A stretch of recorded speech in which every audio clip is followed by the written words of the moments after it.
The artists whose work had been showcased in its exhibitions began to gain recognition in major museums, galleries, and art fairs across the world. The legacy of inclusivity Elijah had fostered was changing the art world's landscape for good. The story of how the Horizon Collective came to be, an artist's journey from rejection to recognition, became one of the most celebrated narratives in the industry. Elijah's name was now synonymous with innovation, with a fresh approach to art that valued stories over status, emotion over exclusivity. But the true measure of his success wasn't in his own accomplishments, it was in the doors he had opened for others. Through the work of the Horizon Collective, artists who had once been told they didn't belong were finding their place in the art world. They were given the platform to express themselves, to be seen, and to create work that would inspire generations to come. A full circle moment. One evening, after closing time, Elijah and Harold stood together in the middle of the gallery, surrounded by the work of the next generation of artists. The walls were lined with paintings, sculptures, and installations that had once seemed impossible for these artists to even dream about. Now, their work was celebrated. "You've built something incredible here," Harold said, gesturing to the gallery around them. "This isn't just a place to show art, it's a place to make change." Elijah smiled, his eyes scanning the room. "It's not just me," he replied. "It's everyone who's a part of this. The Horizon Collective belongs to all of us." As they stood there, side by side, Harold understood what Elijah had meant. It wasn't just about a gallery or a collection of art, it was about creating space for people to share their stories, their experiences, and their truths. And in doing so, they were changing the art world, and the world, one piece at a time. The legacy Elijah had built was not just one of personal success, but of a more inclusive and transformative future for all artists. And together, they had created a movement that would last for generations to come. The rejection he had shown Elijah seemed like a distant memory now, though the sting of his past mistakes lingered in his thoughts. But Elijah had offered him a chance to stay involved, to mentor the next generation of artists in the residency program. At first, Harold had hesitated. He had spent his career championing exclusivity, viewing art as something for the privileged few. But in the weeks that followed the sale, as he watched Elijah's vision come to life, Harold began to see how misguided he had been. The Horizon Collective wasn't just a gallery, it was a movement, a new way of thinking about art, culture, and inclusivity. "Help them understand the business side of the art world," Elijah had said when they first discussed Harold's new role. "You've got years of experience that these young artists need." The idea of guiding the next generation of artists was both humbling and fulfilling. Harold's role at the Horizon Collective was no longer about showcasing established names, it was about helping young artists navigate the art world's complex networks. He had spent years cultivating relationships with collectors, critics, and curators, and now, he would use those connections to help open doors for those whose art had never been given a chance. Soon, Harold found himself working closely with the residency artists, providing them with the tools and guidance they needed to build their portfolios, understand the business, and approach the industry with confidence. Every conversation he had with them was a lesson in humility and transformation, on both sides. A space for all voices. Under Elijah's leadership, the Horizon Collective became an incubator for new, bold ideas.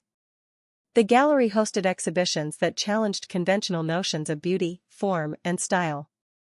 Works from artists of all races, genders, and backgrounds filled the space, telling stories that had long been ignored.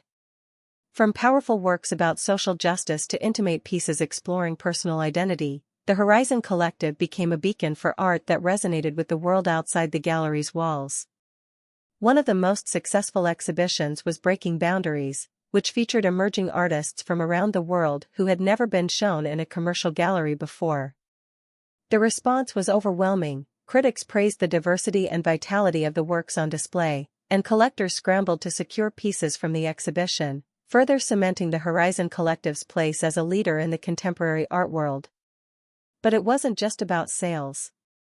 Elijah and Harold made sure the artists were supported, not just financially, but emotionally and creatively. They encouraged collaboration between residents, fostering a sense of community that would support the artists long after their exhibitions ended. The legacy of inclusivity. As time passed, the impact of the Horizon Collective extended far beyond the walls of the gallery. He had made a mistake in underestimating Elijah, but perhaps this was the start of something new. A chance for him to learn, grow, and adapt.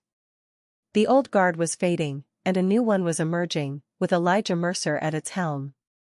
As the last of the guests left the venue, Harold turned off the lights, knowing that the world of art would never be the same again. Days following the Art Horizon auction were a whirlwind for both Elijah Mercer and Harold Devereux. The auction had not only solidified Elijah's status as one of the most influential figures in the art world, but it had also exposed the chasm between the new and old guard.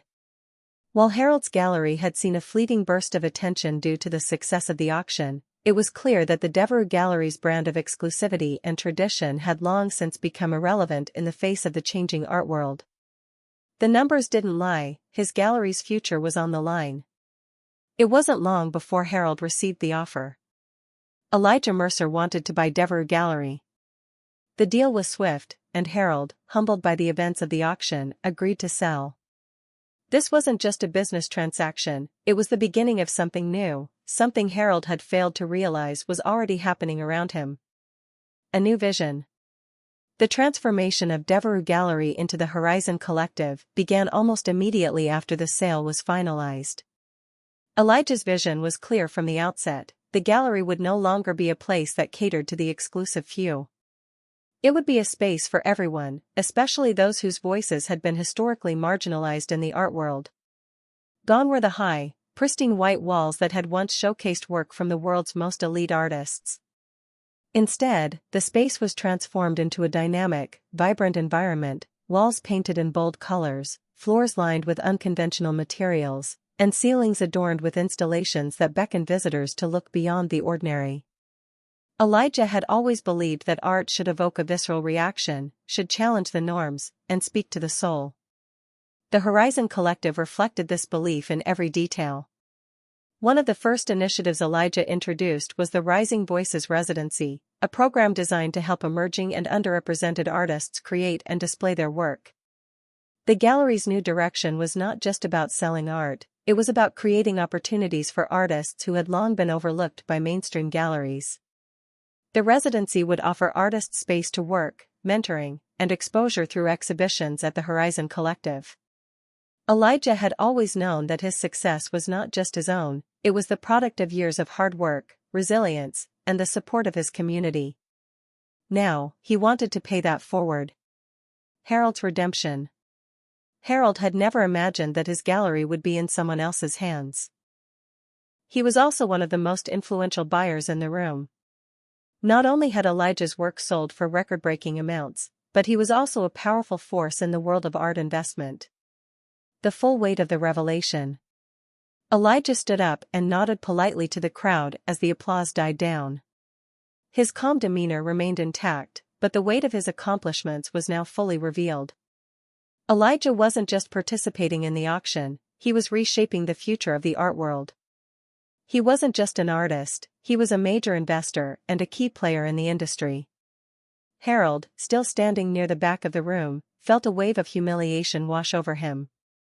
He had dismissed Elijah so easily, convinced that the artist lacked the pedigree of the others in the auction. But now, as Elijah's name was celebrated not only for his artistic achievements, but for his financial influence, Harold realized just how wrong he had been. How could I have been so blind? Harold thought, his mind racing. Elijah was no longer the young artist knocking on the door, he was the one holding the keys. And Harold had almost missed the opportunity to be part of it. Elijah's address.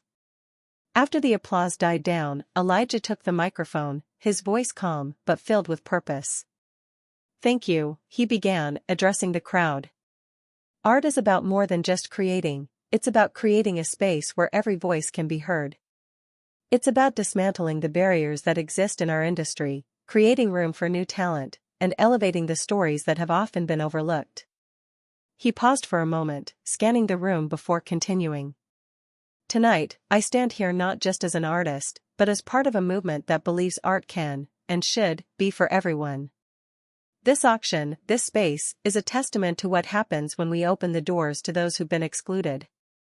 We've just begun to see the kind of change that can happen when we invest in talent, creativity, and diversity. The room erupted into applause again, louder this time. Harold stood, clapping along with the crowd, his mind still spinning. As the applause continued, Harold realized that this wasn't just about the success of an auction, it was the beginning of a new era in the art world. And Elijah Mercer was at the center of it. Harold's reflection. Later that evening, as the guests began to depart, Harold stayed behind, reflecting on what he had witnessed. He had seen his own gallery, his own world, shaken by the very person he had dismissed just months ago. Elijah had not only proven his worth through his art but had shown the power of combining creativity with financial acumen. Harold realized, with a sudden clarity, that the art world was no longer the exclusive club it had once been. It was evolving, and Elijah Mercer was leading the way. Harold stood at the back of the ballroom, watching Elijah mingle with other collectors and artists, and a small smile tugged at the corner of his lips. The Dreamer's Path had sold for $9.5 million, well beyond anyone's expectations. The applause was deafening as the winning bidder, a prominent international collector, shook hands with Elijah, who had risen from his seat to acknowledge the crowd. Harold couldn't believe what he was seeing. He knew Elijah's work had potential, but this was more than just a high price, it was a statement. His work was not just part of the evening, it was the evening. The frenzied bidding. As the evening went on, the sale of Elijah's other works exceeded every expectation. The next piece, Roots of Resilience, sold for $11 million, and Eclipsed Horizons, one of Elijah's most beloved works, shattered the record books, fetching an astonishing $13.8 million. Harold stood, frozen in place, watching the pieces fly off the auction block. It wasn't just the prices that were overwhelming, everywhere he turned, people were raving about Elijah's talent. Critics, curators, and collectors were all on their phones, buzzing with excitement. The collective admiration was undeniable. What is happening? Harold muttered to himself, his mind racing. This wasn't supposed to happen. I thought we were here to make some big sales, but this? This is beyond anything I could have imagined. Elijah was the centerpiece of the evening. His work was what everyone was talking about, and it was his name on everyone's lips. The same artist Harold had dismissed as too raw months ago was now a headline, a star. The shocking discovery. As the night wore on, the auctioneer, energized by the massive success of Elijah's sales, moved to make an announcement. Harold, still grappling with the enormity of the evening, shifted his attention toward the stage. Ladies and gentlemen, the auctioneer said, his voice loud enough to command the room's attention. Before we proceed with the last few lots, I'd like to take a moment to recognize a key player in tonight's success. The room grew quiet, all eyes on the auctioneer. Elijah Mercer, whose pieces have taken center stage this evening, the auctioneer continued, not only as one of our most sought-after artists but also as a major buyer for this auction. A hush fell over the crowd. Harold's eyes widened. He had heard murmurs about Elijah's involvement, but he hadn't realized the full scope of it. Yes, the auctioneer continued, Elijah Mercer, who has achieved such remarkable success as an artist, is also part of a collective of investors who have been instrumental in acquiring many of the pieces sold tonight. This collective, led by Mr. Mercer, is dedicated to supporting emerging talent, fostering creativity, and reshaping the art world. Mr. Mercer, we thank you for your vision and your support of tonight's event. The room erupted in applause. Harold stood, frozen, struggling to process what he had just heard. Elijah Mercer, the artist he had once dismissed, wasn't just the star of the evening. International collective of art investors dedicated to supporting emerging talent. The room went silent, the full weight of the revelation sinking in. Elijah Mercer was more than just an artist, he was a power broker in the art world, with the financial backing and influence to shape its future. The applause was deafening as Elijah stood, his presence commanding the attention of everyone in the room. Harold felt a lump form in his throat. The man he had dismissed months ago as a doodle artist was now the most influential figure in the room, and Harold was left to wrestle with the consequences of his earlier mistake. A new power dynamic. As the event wound down, Harold found himself in deep reflection. He had watched Elijah, not only as an artist but as a major player who was now shaping the future of the art world. His dismissal of Elijah had been based on outdated ideas of what art should be, and tonight, he realized, he had been blind to the evolution taking place right in front of him. Elijah, who had once entered this very gallery seeking a chance, had now become a force of change, a reminder of the importance of openness, inclusivity, and the power of authentic artistic expression. The Art Horizon auction had made it clear, the art world was evolving, and Elijah Mercer was leading the way. The Art Horizon auction had been progressing smoothly, but the energy in the room was palpable, every guest on edge, waiting for the next lot to be unveiled. Harold Devereux, standing at the back of the ballroom, watched the auction unfold with a mixture of anticipation and anxiety. The night had to go well for the gallery to survive. The stakes had never been higher. As the auctioneer announced each new piece, Harold couldn't help but feel the mounting pressure. The first few lots had generated solid interest, but the real excitement, the game-changer, was still to come: Elijah Mercer's works. The auctioneer had teased it, but now it was time to see if the young artist's name would live up to the hype. Elijah Mercer's The Dreamer's Path, the auctioneer called out. A bold new work that blends surrealism with cultural exploration. A captivating depiction of a journey, both spiritual and physical. Starting bid, $3 million. Harold's heart skipped. The number was more than he expected. His eyes darted around the room, watching the paddles go up almost instantly. He had been skeptical about the artist, but it seemed the room was hungry for the fresh energy Elijah brought to the auction. The bidding started at $3 million, then jumped to $3.5 million, followed by $4 million, $5 million. Harold's eyes widened in disbelief as the numbers climbed higher. The room was alive with the electric buzz of competition, every paddle raised signaling the increasing excitement. Elijah's work wasn't just generating interest, it was creating a frenzy. By the time the auctioneer's gavel came down, the work depicted a figure walking a glowing path, surrounded by a celestial sky, a vision of hope and determination in the face of uncertainty. The symbolism was clear, and the colors, vibrant and vivid, commanded attention. The auctioneer's voice cut through the silence as the bidding began. $3 million, he called. A paddle raised.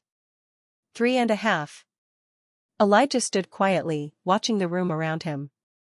He had learned long ago not to get too attached to the idea of selling his work. He created for the sake of expression, not for the validation of others. But as the bids climbed higher, he couldn't help but feel a sense of pride. The bidding war escalated, with multiple collectors fighting for ownership of the piece. Elijah felt the weight of every dollar being bid, but his expression remained neutral. It wasn't about the money, it was about what the sale represented: respect, acknowledgement, and the recognition of his vision. $7 million. The auctioneer's voice rang out, sending a wave of excitement through the room. Finally, with a swift motion of the gavel, the hammer came down. $8 million. The room erupted into applause. Elijah stood, his face betraying only the slightest of smiles, as the buyer, a prominent European art collector, moved forward to shake his hand. The record-breaking sales. As the auction continued, the prices for Elijah's work kept climbing. Roots of Resilience sold for $9.5 million, and Eclipsed Horizons reached an astounding $12 million. The room was buzzing with excitement as each of Elijah's pieces surpassed expectations, breaking records with each new sale. Harold, seated near the front, could hardly believe what he was witnessing. The same artist he had dismissed as unworthy just a few months ago was now commanding millions, and his work was being lauded as nothing short of groundbreaking. Each time the auctioneer called out a price, Harold felt a pang of regret. He had underestimated Elijah, assuming his work was too raw, too unconventional for his high-profile gallery. Yet here Elijah was, shaking the art world with his presence, shattering all preconceived notions about what art should be.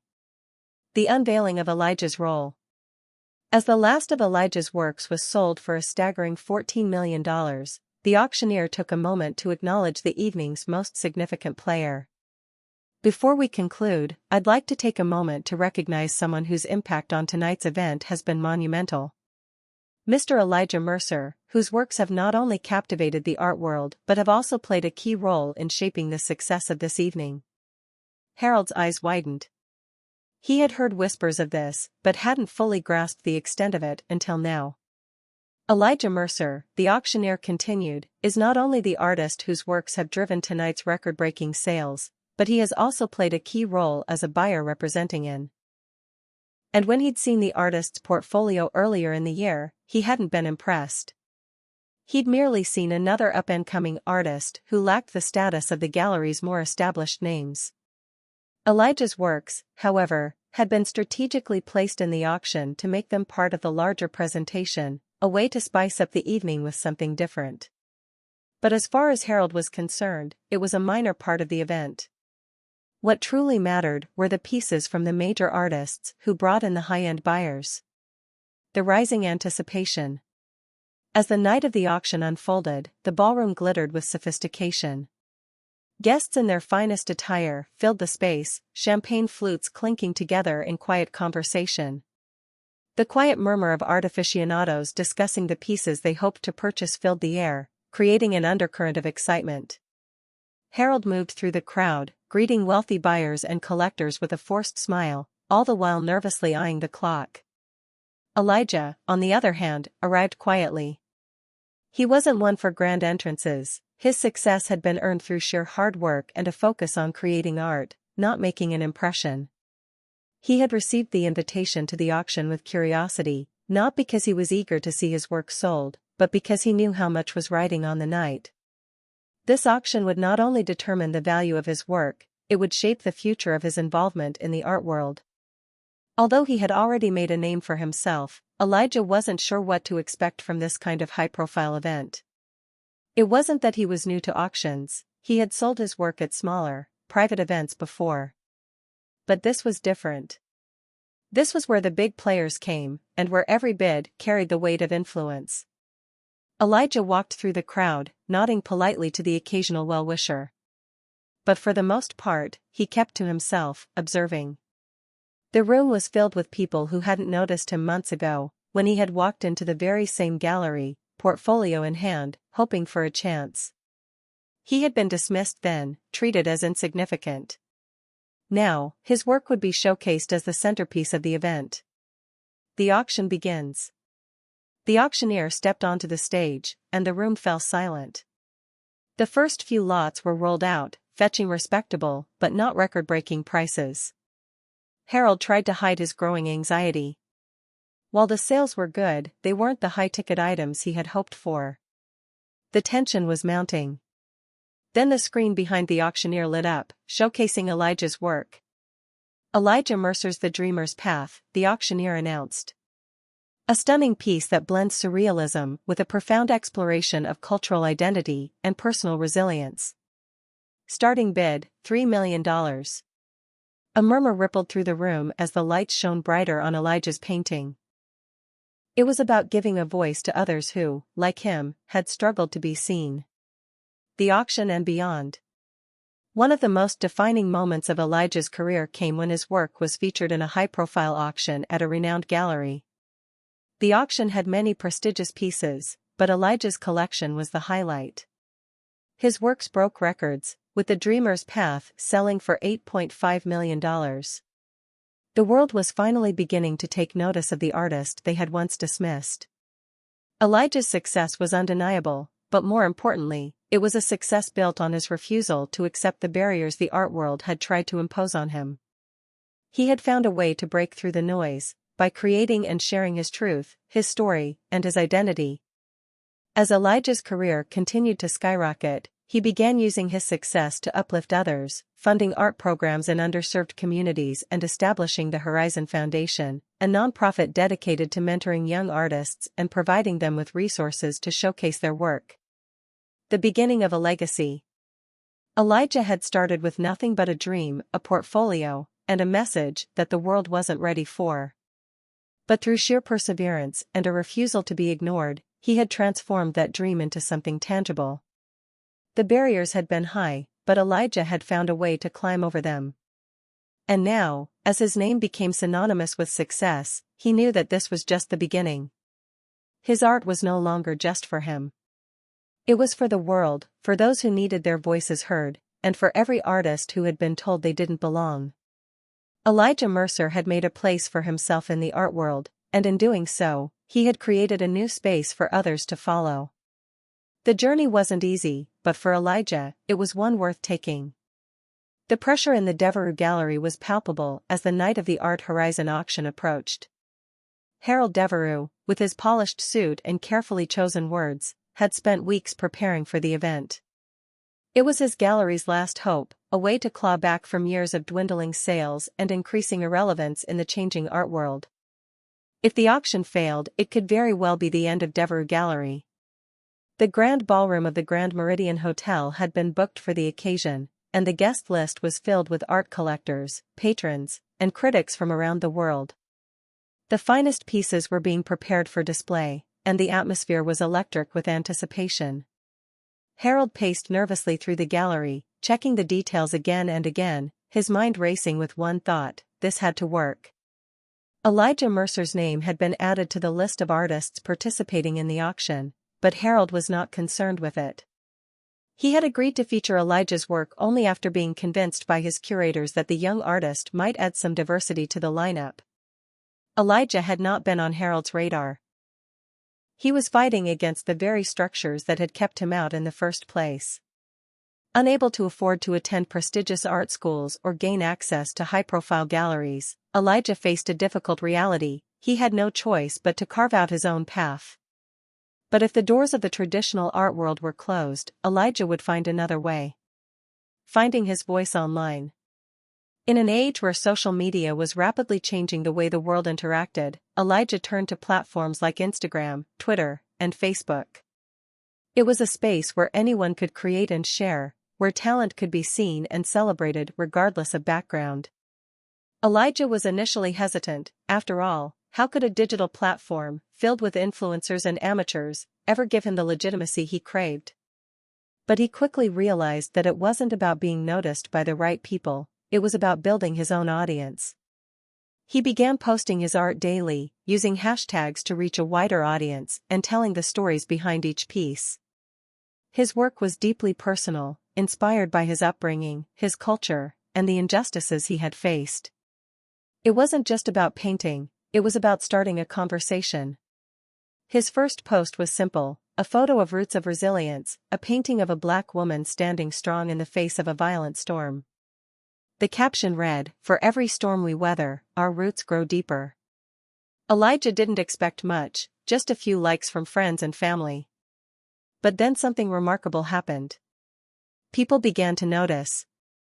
A local art blogger shared his post, calling him an emerging artist to watch. The post went viral within hours. Elijah's follower count exploded, and he started receiving messages from collectors and art enthusiasts across the globe. One such message was from Martin Greaves, a wealthy collector known for supporting new, emerging artists. Martin was impressed by Elijah's boldness and depth and wanted to meet with him about purchasing one of his pieces. The first big break. The meeting with Martin was brief but impactful. Martin was captivated by Elijah's work, not just for its technical execution, but for its emotional power. Rooted in Resilience was the first painting Martin purchased, offering Elijah $20,000 for it. Elijah's heart raced. He had never imagined selling his art for so much. The money was life-changing, but more importantly, it validated him as an artist in a world that had constantly rejected him. From that moment on, Elijah's career began to grow rapidly. He was featured in online galleries, his work sold for progressively higher amounts, and his social media following swelled into the tens of thousands. But with success came the opportunity to do more than just sell art. Elijah saw the power of his platform.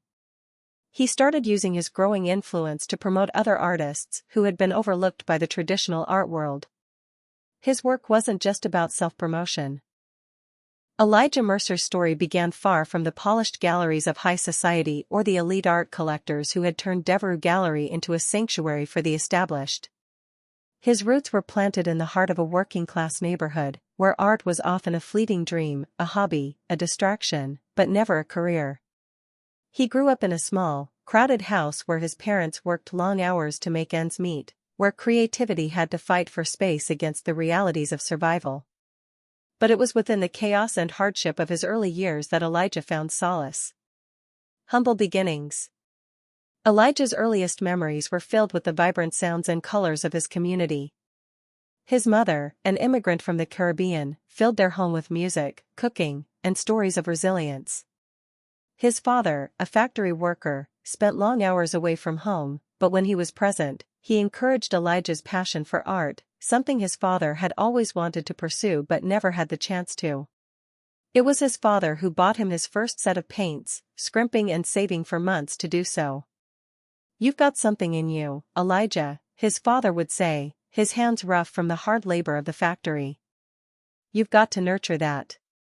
But growing up in a neighborhood where dreams often felt too big to reach, Elijah knew that getting into the art world wouldn't be easy.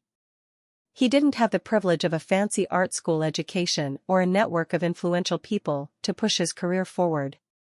The public schools he attended were underfunded, their art programs sparse and uninspired. The city itself offered little in the way of cultural support for someone like Elijah, young, black, and without connections. Still, he painted. He filled his notebooks with sketches and his room with canvases made from scraps of wood and cardboard. His subjects were the stories of his people, the strength of his mother, the resilience of his father, the challenges of growing up in a world that never quite understood him.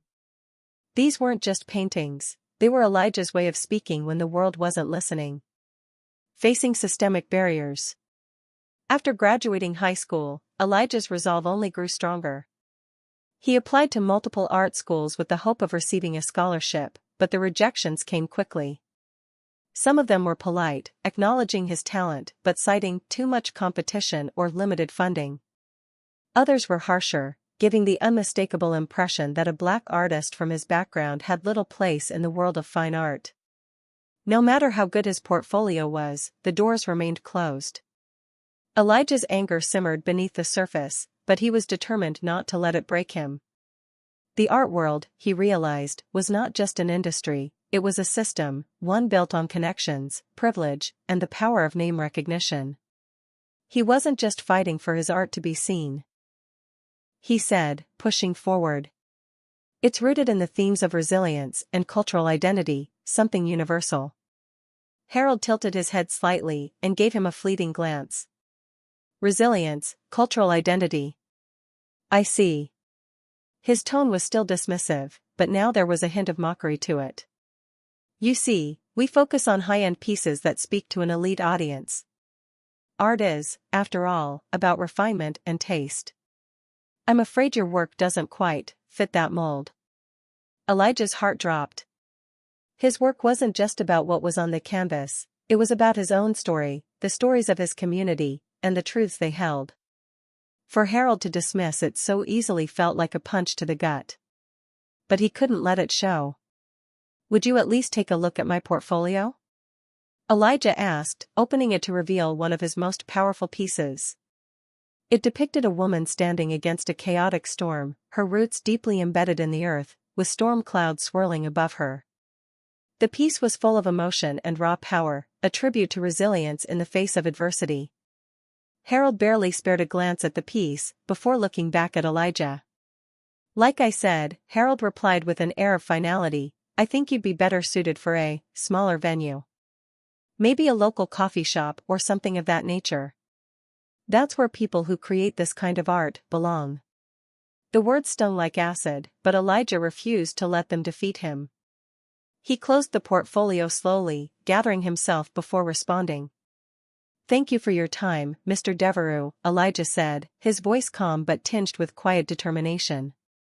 He turned to leave without another word, walking out into the crisp air of the city, where the bustling streets contrasted sharply with the cold rejection he had just experienced.